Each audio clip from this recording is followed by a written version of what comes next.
Allah supaya musuh itu dihadirkan oleh Allah supaya ketahuan siapa yang ingin berjuang dan siapa yang tidak ingin berjuang ketika ingin menegakkan agama Allah. Makanya musuh disiapkan oleh Allah. Ustadz, kenapa kita dalam kehidupan ini harus ada musuh, Ustadz? Ketika kenapa beriman itu kemudian harus banyak musuh? Ibrahim punya Namrud, Musa kemudian punya Fir'aun. Kenapa kemudian Allah sisakan Yahudi padahal Allah mampu untuk menghancurkan Yahudi dalam kehidupan kita? Simpel dan sederhana. Allah itu ketika menyisakan musuh yaitu Yahudi dalam kehidupan kita supaya Allah tahu siapa yang mau berjuang untuk membantu agama Allah. Dan itulah nikmatnya kalau kita itu dalam kehidupan iman itu punya musuh supaya kita bisa mengalahkan mereka dan menegakkan agama Allah supaya semerbak sewangi di atas muka bumi. Coba kalau kita tidak punya musuh, mungkin nikmatnya kita meminta pertolongan tidak ada. Main bola kalau tidak punya musuh tidak enak main bola itu. Dia main di lapangan sendirian, ngegulin sampai 12. Ditanya musuhnya siapa? Liverpool? Bukan. Barcelona? Bukan. Musuhnya hawa nafsu.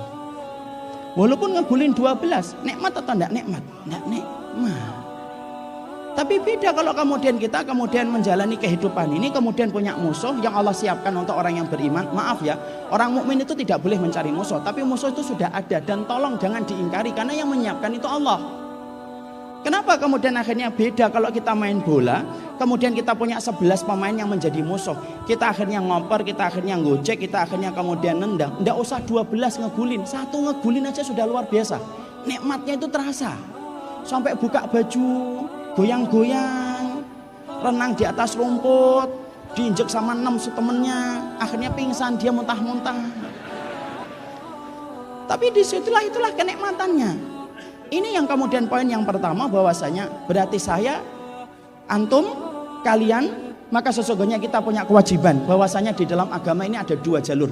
Jalur menikmati kesolihan dan jalur berkontribusi untuk agama Allah. Dan berkontribusi kepada agama Allah sering saya sampaikan dalam sebuah bahasa yang gampang. Ada solih, ada muslih. Dan yang dicari oleh Allah dalam kehidupan kita bukan hanya solih, tetapi yang dicari oleh Allah adalah muslih.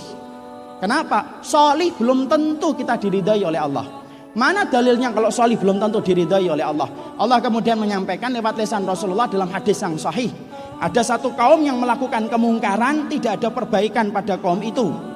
Lalu kemudian Allah menyuruh malaikat, adzibhum, kamu siksa kampung itu karena mereka melakukan kemaksiatan terus menerus selama dalam kehidupan bermasyarakat mereka. Malaikat ketika akan menyiksa kampung itu, kemudian malaikat itu mendapati ada orang yang sedang khusyuk beribadah kepada Allah. Lapor kembali kepada Allah, ya Allah, di kampung yang engkau suruh kami untuk mengadab kampung itu, ternyata ada orang yang sedang khusyuk beribadah kepada engkau, ya Allah. Justru Allah berkata, siksa kampung itu mulai dari orang yang sedang khusyuk beribadah kepadaku.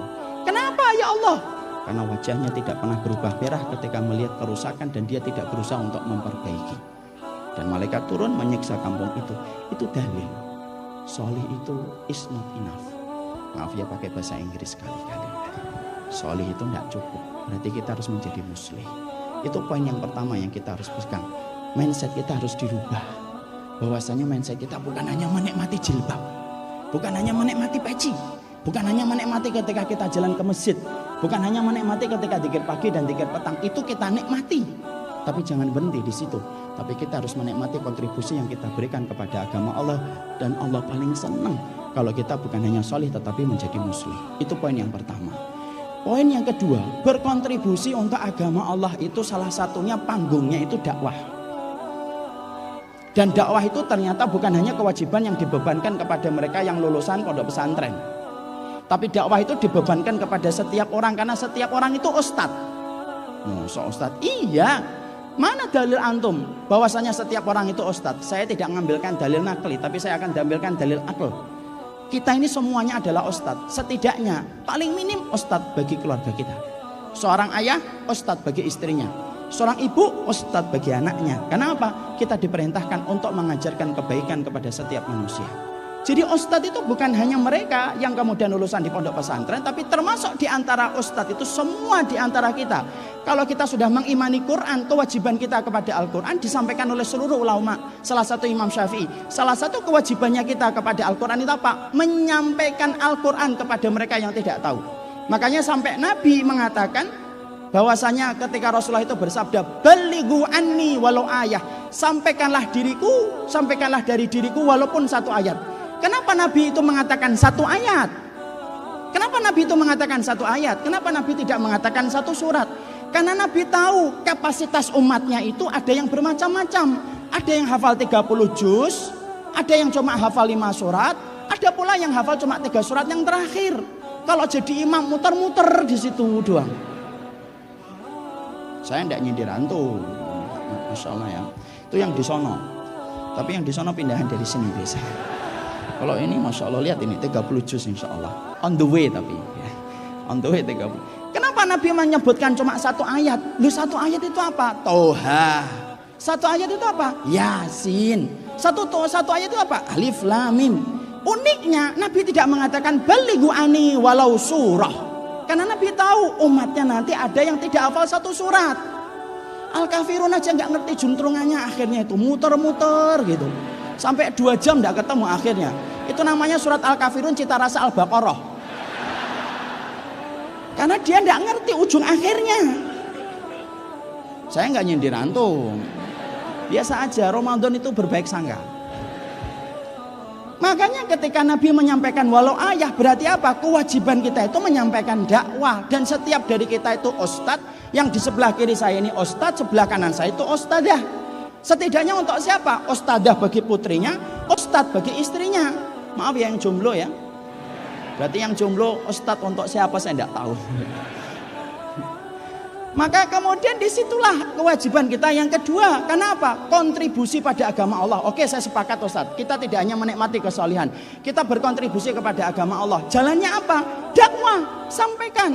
Jadilah pemilik yang terbaik dari setiap lisan yang ada di atas muka bumi itu. Ketika Allah mengatakan waman ahsanu qaulan mimman da'a ilallah. Siapa pemilik terbaik dari satu ucapan? Bukan kemudian orator, bukan motivator nasional, bukan kemudian ustadz, tapi siapapun yang memiliki perkataan yang terbaik adalah orang yang menyampaikan perkataan menuju kepada Allah. Dan itu walaupun satu ayat yang antum ketahui, antum harus sampaikan. Loh ustadz, kata teman saya, katanya kita harus kemudian paham dulu dan berilmu dulu. Betul, kita harus paham yang kita sampaikan. Satu ayat pahami, sampaikan. Dan kita ketika menyampaikan itu, maaf ya, maka tidak boleh ada yang kemudian udur, kemudian mengundurkan diri, absen dan cuti dalam perjalanan itu hanya beralasan dengan mengatakan saya masih banyak dosanya Ustadz. Loh, jangan gitu. Justru ketika kemudian kita berdosa, kemudian kita berdakwah, moga-moga tawasulnya kita di dalam kita berdakwah itulah yang akan menjadikan kita dijaga oleh Allah dari dosa itu. Kenapa? Kalau dakwah itu nunggu orang yang sempurna, siapa di antara kita yang sudah berpindah menjadi malaikat? Tidak ada yang jadi malaikat. Makanya maaf ya, perhatikan ini di depan saya ini. Apakah semua proses hijrahnya itu sama salam satu proses, satu tahap? Enggak. Mungkin ada yang tinggi, mungkin ada yang rendah. Tapi mereka ketika kumpul, walaupun mereka mungkin harusnya punya kegiatan, tapi mereka komitmen untuk datang pada acara-acara semacam ini. Mereka ada yang mungkin masih melakukan kekurangan, itu wajar. Sebagaimana para sahabat. Apakah para sahabat itu kualitasnya itu semuanya sama kayak Abu Bakar? Enggak. Ada yang orang yang kemudian sahabat berdakwah kayak Umar bin Khattab, tidak pernah melakukan kemaksiatan setelah kemudian dia beriman. Dan kalaupun kemaksiatan dilakukan hanyalah sedikit yang dikerjakan. Tapi ada seorang sahabat yang juga membantu kontribusi Islam, tetapi dia masih melakukan kemaksiatan. Contohnya siapa? Abu Mihjan As-Saqafi. Beliau itu peminum khamr, berkali-kali minum khamr. Sampai akhirnya ditahan dan kemudian dikatakan kamu tidak boleh ikut jihad ketika kamu masih minum khamr. Tapi walaupun minum khamr, dia memberikan kontribusi untuk agama Allah sesuai dengan kemampuan. Karena apa? Kita harus tahu, kita bukan hanya ditanya oleh Allah tentang sholat yang kita kerjakan, tapi kita ditanya kontribusi apa yang kita lakukan untuk agama Allah. Maaf ya, saya kalau boleh sampaikan, kita ini kalau punya uang, ternyata saya tidak ada uang. Dompet saya di mana ya? Akhir ini dompet saya di mana? Ini kalau misalkan kita punya uang, contoh uang. Ini contohnya, ini ada surat pertanyaan tadi. Contohkan ini uang. Kalau kita punya uang 10.000 saja, nggak usah 10.000, 5.000. Kita ini akan ditanya sama Allah itu. 5.000 itu dari mana? Bagaimana kamu membelanjakannya dan bagaimana kamu mendapatkan? Padahal cuma 5.000. 5.000 di sisi Allah itu hina atau tidak hina? Tidak usah 5.000. Dunia dan seisinya itu kata Allah aja tidak sebanding dengan sayapnya seekor nyamuk kok. Tapi kalau sudah berbicara tentang mendapatkan rezeki, walaupun dunia itu tak sebanding dengan sayapnya seekor nyamuk, tetap yang namanya uang 5.000 ditanya oleh Allah. Dari mana kamu mendapatkan, dari bagaimana kamu membelanjakan. Artinya, kalau uang 5.000 saja kamu akan ditanya oleh Allah dalam hisabnya. Sampai Allah menyampaikan la yughadiru shaghiratan wala kabiratan ila ahsaha. Tidak ada perkara yang kecil dan perkara yang besar kecuali semuanya akan ditampakkan oleh Allah. Kalau 5.000-mu saja ditanya sama Allah, masa kewajiban kita kepada agama Allah tidak ditanya? Tidak mungkin, mustahil. Kalau kita sempat mikir dan menjawab tidak ditanya Ustaz, berarti kita ini salah kaprah ketika memahami tentang Allah ketika detail di dalam hisabnya. Agama Allah itu besar kedudukannya di sisi Allah. Saya ini bukan hanya ditanya sholatnya kamu, tadi malam tarawehnya, isyaknya, itu ditanya. Tapi juga saya akan ditanya bagaimana keislaman yang kemudian saya harus kontribusikan di dalam kehidupan agama ini. Saya pasti ditanya oleh Allah, kamu hidup tahun berapa? Tahun 1990, tahun 2000. Apa yang terjadi pada tahun 2000? Ada kemaksiatan ini, kemaksiatan ini, kemaksiatan ini, kemaksiatan ini. Allah nanti nampakkan, dibantu dengan bumi yang akan cerita. Loh, masa bumi bisa cerita Ustaz? Bisa. Mana dalilnya kalau bumi bisa cerita? Umaidin tuh hadisu akhbaroha. Bumi itu akan cerita apa saja yang terjadi di atasnya. Orang yang homo, maka bumi akan cerita fulan pernah homo. Kalau ada orang zina, bumi itu akan cerita. Semuanya cerita. Orang ini hidup pada zaman ketika kita di atas bumi ini melakukan banyak kemaksiatan. Kira-kira Allah akan diem nggak? Cuma nanya kita sholatnya, jilbabnya? Nggak mungkin. Allah akan nanya. Ketika homo di mana-mana, zina di mana-mana, Al-Quran dilecehkan, apa yang telah kamu berikan untuk agama Allah ketika kamu hidup pada zaman itu? Pasti ditanya. Wong kita tidak jenguk saudara kita aja kita ditanya sama Allah kok. Masa Ustaz? Iya. Makanya ada orang dihisab oleh Allah dalam hadis riwayat Muslim, ya ibadi, lima lam ta'udni. Wahai hambaku, kenapa kamu tidak menjengukku ketika kamu hidup di dunia? Kemudian hamba yang dihisab itu berkata, ya Allah, gimana saya menjenguk engkau? Engkau adalah Rabb yang menguasai alam semesta. Kemudian Allah bertanya, Allah kemudian menjawab, engkau dapati seorang hambaku sakit tetapi engkau tidak menjenguknya. Padahal ketika engkau menjenguknya, kamu akan mendapati aku ada di sisinya. Lu namanya menjenguk, kalau kita tidak menjenguk nih, ada salah satu teman kita, saudara kita sakit nggak menjenguk, Allah itu nanya. Loh, kalau kemudian kita tidak menjenguk orang yang sakit padahal dia tidak dalam kondisi diapa-apakan, Allah itu akan hisab kita.